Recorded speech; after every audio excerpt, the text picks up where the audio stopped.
What's going on, guys? It's almost summer. That means it's just about time for bikini season and summer movie season. That means it's time for our 5th annual Screen Junkies Summer Box Office Predictions. I wonder who won the last one. Oh yeah, I did. Pretty proud of that. We have a strong panel of movie minds who have put forth their predictions for the top 10 grossers in domestic box office. But don't worry, international movie watchers, we're gonna be talking about you guys as well. Let's meet the folks who are making our predictions this time around. First, you've seen her on Screen Junkies News. She's part of the YouTube channel Hissy Fit, and she's also one of the hosts of the wrestling podcast Tights and Fights, Danielle Radford. Hello, thanks for having me. This guy, you know him, you love him, the head writer of Screen Junkies, Spencer Gilbert. Thanks for having me, Hal. Heck yeah. And this man is the host of Dan's Labyrinth, Movie Fights champion. Welcome back, Dan Merle. Good to be here, Hal. Before we go any further, let's take a look at everybody's list.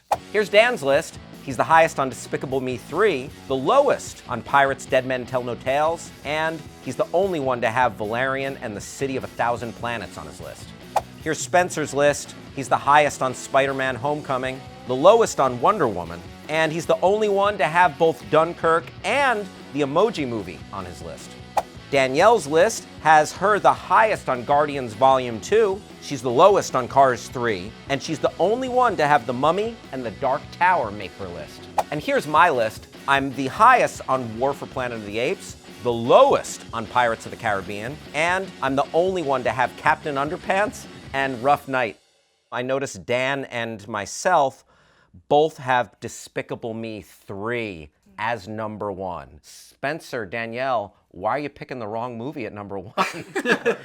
I think Despicable Me is going to do good. It's still on my list, but I also think that people might just be a little minioned out for a while. So it's still on my list, but not quite as high as y'all's. I'm going to take this in a slightly different direction. Yeah. I think not enough minions. That's the only time you'll hear me say that phrase out loud. Not enough minions, because the trailer didn't have enough minions in it. So a lot of morons are going to be confused, like, where's the minions? Here's the difference, though. Both of your arguments have to do with discerning audiences. And here's the thing. Kids don't care. If it has a minion on it, if it has a minion in it, they're going to go see it. The last 2 summers, I've fallen into the trap of picking the Marvel movie as the number 1 movie. This year, I think we saw last year with Finding Dory just how well kids' movies can do. And don't forget, with a kids' movie, you're not selling 1 ticket, you're selling 2 tickets. Spencer and Danielle did not have Despicable Me at the top of their list. Spencer had Spider-Man Homecoming. Danielle had Guardians Volume 2.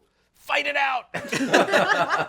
I think that Spider-Man, on its own, a top 5 movie, but they're billing this as kind of a Spider-Man, Iron Man buddy movie. And whether that's what it actually is or not, that's how it's being sold. Spider-Man's going to do great because it's Spider-Man, but it's also, we've had so many Spider-Man movies. There's a lot of Spider-Men. I think people are going to go see it. I just don't see it being a mad rush to the theater for this new Gotcha, Spider-Man but you movie. do have it at number 2, so... I do have it at number 2. I Yeah. do think it's going to do well. I just don't think it's going to top Guardians. Yeah, Dan, you have Guardians at number 2. Guardians 2, I think that it's going to make a lot of money, but early reviews so far have indicated that it's good. Maybe not as good as the first one. That might depress the viewership a little bit. And yeah, with Spider-Man, actually, I was looking at the numbers, and every successive Spider-Man movie, even going back to the Tobey Maguire one, has made less money than the last one. I am the highest on War for Planet of the Apes. I have that coming in at number 4. The other movies have really performed in the summer, and I feel like this is a franchise people are excited for. Danielle, you don't have it on your list. Any thoughts? It's such a crowded field this summer. I think that if it was not a summer movie, it would do great. I mean, the last one had a monkey on a freaking horse Horseback. with double guns going through a fireball. That's Yeah. amazing. Again, if it was any other time of year, I think that it would do better, but I don't see it for You're this right. year. There is a lot to choose from. I will agree with you on that, crowded field. We all have Transformers: The Last Night on our list. People will pay to see this movie. It's Michael Bay makes a big effects-driven spectacle. Turn off your brain, go to the theater. Spencer's the highest at number 5. Yeah. Gambling on your boy Bay. It's a safe bet. Always bet on Bay. Always bet on Bay.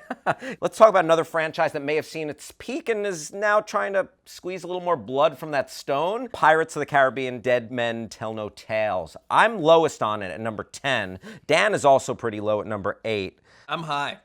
Whoa, you got that stuff at number 4. Yeah, I think I have it at number 6, yeah. Yeah, so talk to me about your love of Johnny Depp and all things Pirates of the Caribbean. Love is a strong word, but I rely on that Disney machine to get rolling and to just put Johnny Depp's face as Jack Sparrow, which I think still has currency. They're getting the gang back together. It looks like they put some effort into this one, and it has been, I think, like 5-6 years since the last Pirates movie that no one saw. I think we're ready to see it again. I think this is going to be the biggest divide you see this summer between domestic box office and international box office, because I think this movie is going to crush the international box office. Domestically, I'm not sure how it's going to do. Gotcha. Interesting. Dan, it looks like you're the only one with Valerian and the City of 1,000 Planets on your list. I You am. have that creeping That's my in. gamble.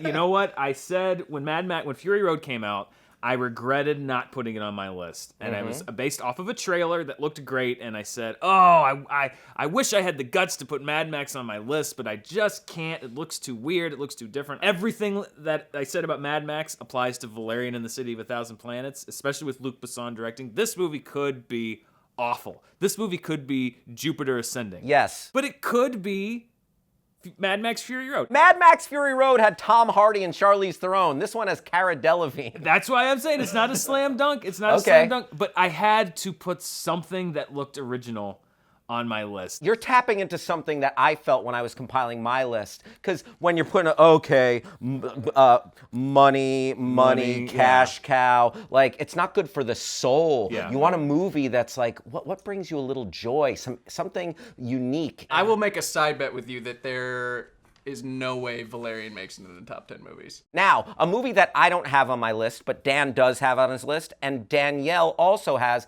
is Baywatch. And you're the highest on Baywatch. Yep. You're betting on The Rock, huh? Betting on The Rock. I think The Rock is a solid bet. Obviously, people love that dude. Yep. And it's just, it's a nice, goofy summer comedy. People like him. People like basically all of the actors that are in that movie. So it's not just The Rock. It's also the fact that it is just such a big, broad, goofy comedy. Spencer, you are the lowest on Wonder Woman. Why do you hate women? Look, Wonder Woman looks like a well-made movie. It's going to get a lot of DC fanboys and really comic book fans out there to see it. I don't know why I'm so low on it compared to you. Why are you guys so high on it? Wonder Woman is an iconic character. Yes. This is her first movie.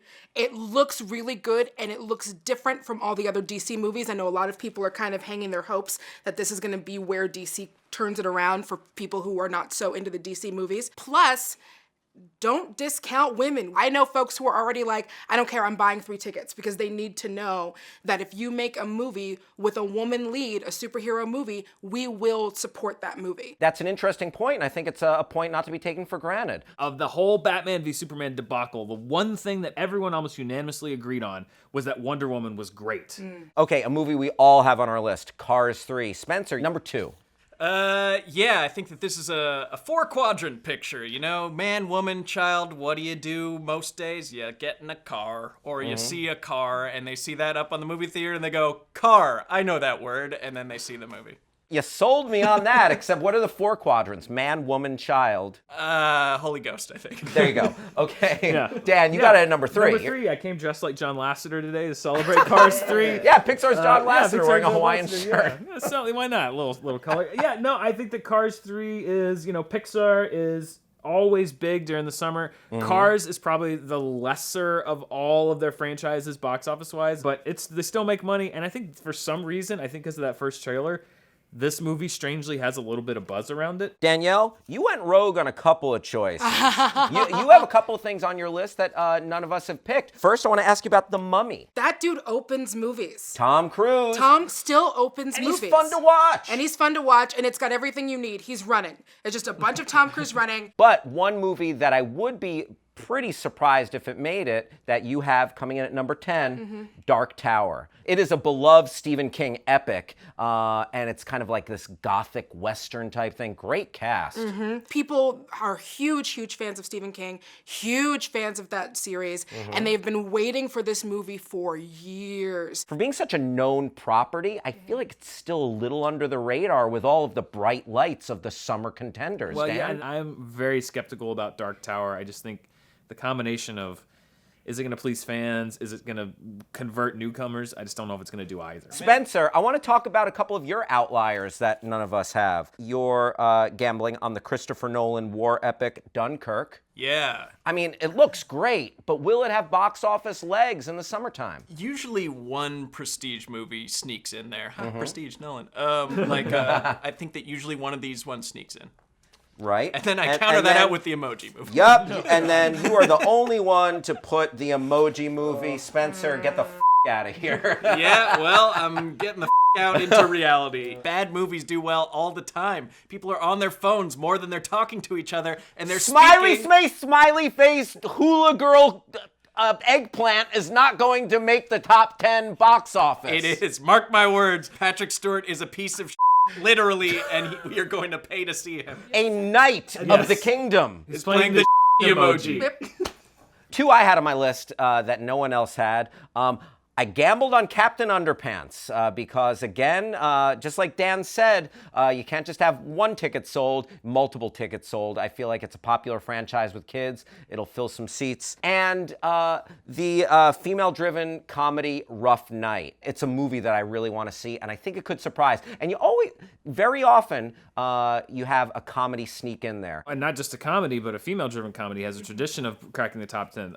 The Heat cracked the top 10. Bridesmaids, obviously. Bridesmaids cracked the top 10. As derided as it was, the movie that we shall not speak about from last summer that caused so much controversy, it was a top 10 movie. So that's more or less an overview of our lists. And by the way, we do domestic because A, well, speaking for myself, we are ugly Americans. And B, just as far as release dates and everything, it just makes it a little bit easier. There'd be too many checks and balances to figure out if we incorporated all box office. But we don't want to leave out international because we love our fans all over the world and we want you to feel included. So, our tiebreaker is the #1 internationally grossing film of the summer. So let's start with Danielle. My pick is going to be Guardians of the Galaxy. I know that it's very joke heavy and sometimes that can be a problem when it comes to translations and stuff, but I think that there is just enough brightly colored things and aliens and explosions. Plus it's a Marvel movie that'll make a difference. Spencer, what do you got? You know what everyone in the world does? They drive cars. You don't need to speak English to drive a car, last I checked. I think that this translates worldwide because it's for kids, it's for adults maybe, and you really don't need to understand anything about the world in which we live to appreciate a movie about a car that's alive. We'll leave it at that.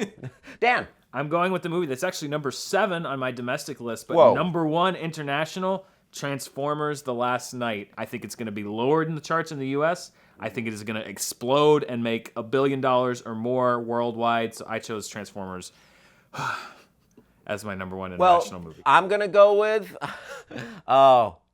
always bet on yellow. The Minions!